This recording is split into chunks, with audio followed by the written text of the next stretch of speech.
The index list method accepts a value as a parameter and returns the index of the first value in the list. For example, if there were 2 occurrences of bear in the animals list, passing in bear to animals.index would return the index of the first occurrence of bear. In this example, bear is at index 1.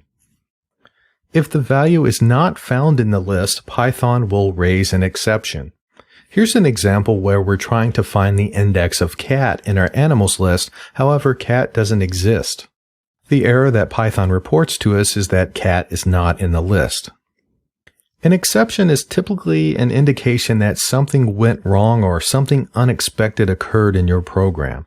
If you don't account for or handle exceptions in your program, Python will print out a message explaining the exception and then halt the execution of the program. Here's an example of an unhandled exception.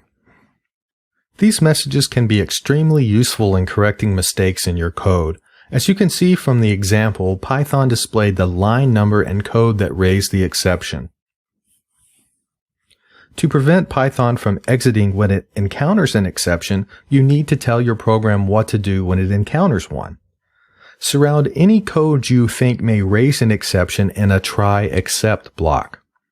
Let's update the previous example with a try except block. If an exception is raised while executing the code in the try block, the code in the except block is executed. If no exception is encountered in the try code block, the code in the except code block is skipped and not executed.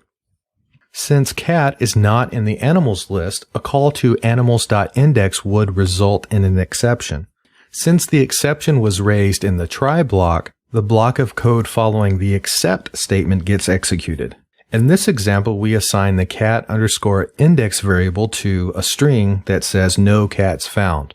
When we execute this program, it executes cleanly and prints to the screen no cats found.